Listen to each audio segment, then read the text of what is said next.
Ne pas jamais qu'on gagne la confiance du jour au lendemain.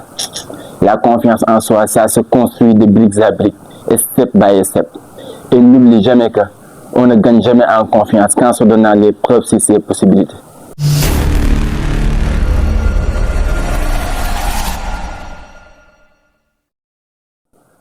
Bon, c'est comment? Je pense que vous vous sentez très bien. Moi, ça va. Alhamdulillah. C'est nos limites, vous le connaissez déjà.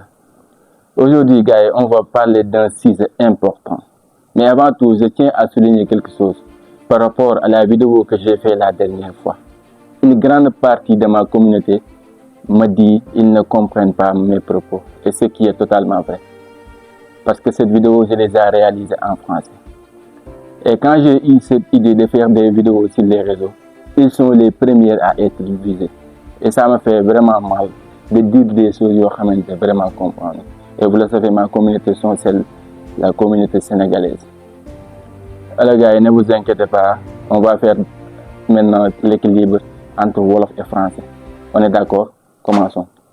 Aujourd'hui, dañuy wax ci benn sujet bu important, muy comment faire pour gagner la confiance en soi. C'est am solo la te daf ñu soxal ñun ñëpp. Dinaa la jox 5 étapes yoo xam ne boo ci jaaree tu vas gagner la confiance en soi. Mais avant tout, je vais te donner de façon brève les causes yi nga xam ne moo tax tu te manques de confiance. Quand on dit manque, on ne peut pas manquer quelque chose que ce qu'on a déjà. Comme ni ngeen ko xamee, quand nous étions enfants bi ñu nekkee xale, nos parents moo xam ni ñu yar wala ñu nekkal dañoo am habitude di jël ay décisions à notre place, juste pour def ko de façon plus rapide ou bien de façon plus mieux.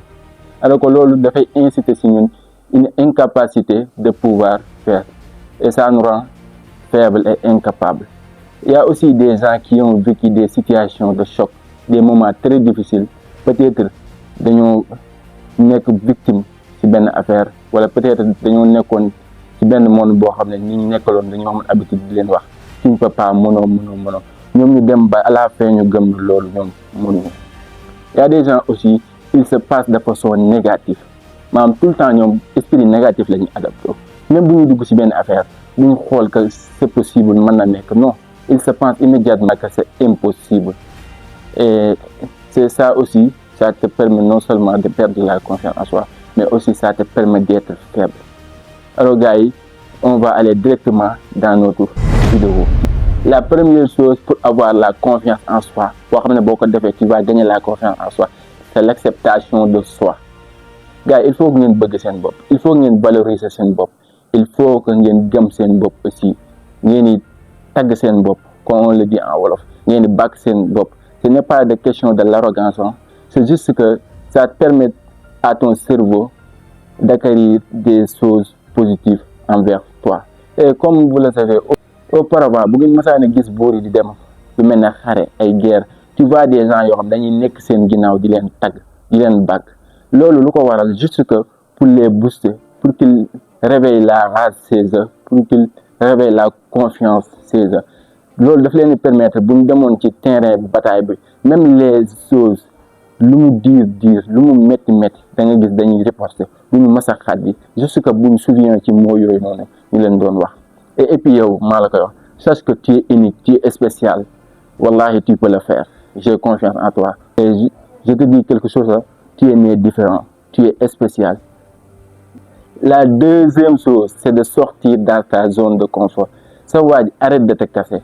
Mënoo am ay rêve wala ay initiative wala nga bëgg def des belles exploits dans ce monde te amoo le courage de faire le premier pas. Et je sais que peut-être da nga ragal, tu as des doutes et que le chemin est incertain pour toi.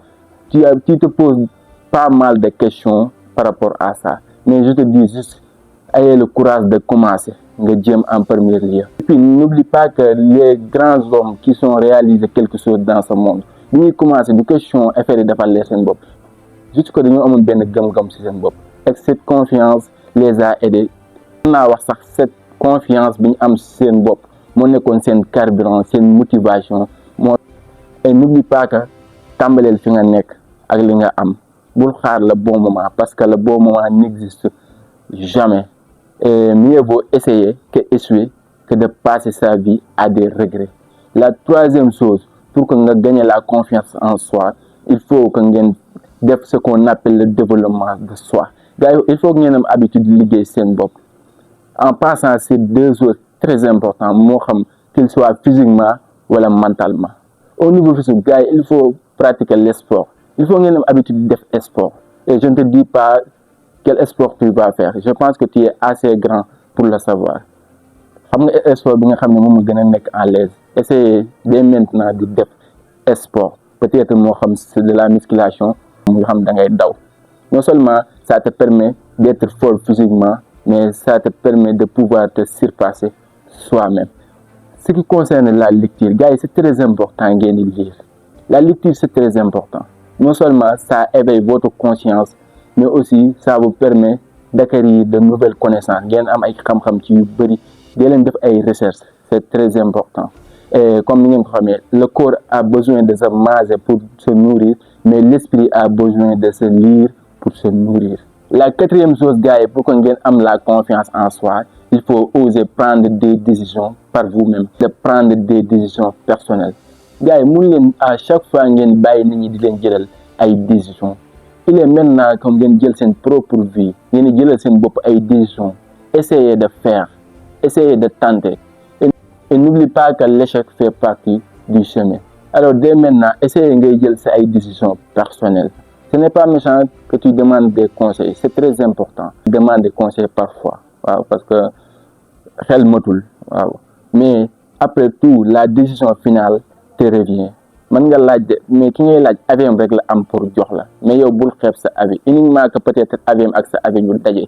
À ce moment, tu peux appliquer li mu la wax, mais sinon, prendre vos propres décisions, essayer et faire vos propres erreurs, et apprendre vos propres leçons. C'est très important. La cinquième chose, il faut travailler sur ses faiblesses et améliorer ses qualités. Gars, c'est très important. Peut-être vous avez un don sur quelque chose, ou une passion sur quelque chose, parce que fort sur quelque chose. Yalla moy def lolu. Kenn ku nekk su ñun amna benn affaire bo xamné daf ko man. Peut-être jangu ko mais daf ko man, yalla moko ko may. Mais lolu rek doyul. En même temps, il faut faire des répétitions par rapport à cela. Di jema def affaire bobu tout le temps ngay def ay répétitions ngir gën ko man, parce que man rek doyul. Il faut nga dem à un moment donné que le meilleur ci li ngay def. Te lolu len rek mo la ko may, c'est la répétition, la régularité. Et à la fin tu verras que tu seras encore beaucoup plus meilleur dans ce domaine. Et puis à ce qui concerne les faiblesses, comme vous le savez, nous sommes des êtres imparfaits.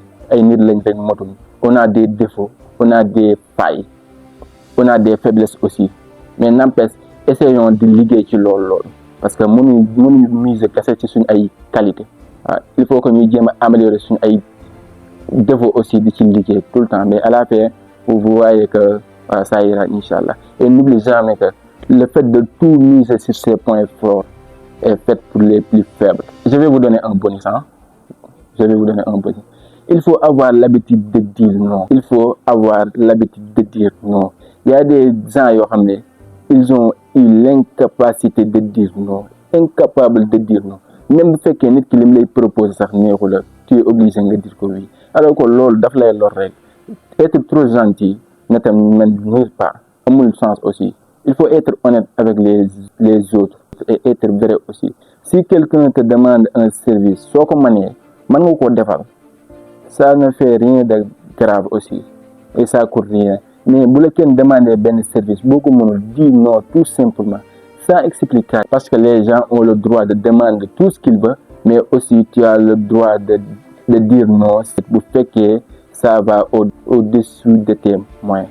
Ça ne fait pas de toi quelqu'un de méchant et de toi quelqu'un de vrai, quelqu'un de honnête. Et gars, la vidéo tira à sa fin. Mais gars, il faut que vous soyez abonnés. Il faut que vous soyez abonnés, de like et de partager la vidéo pour que YouTube mette à l'orgueil. C'est très important. D'ici, portez-vous bien. À bientôt. Inch'Allah.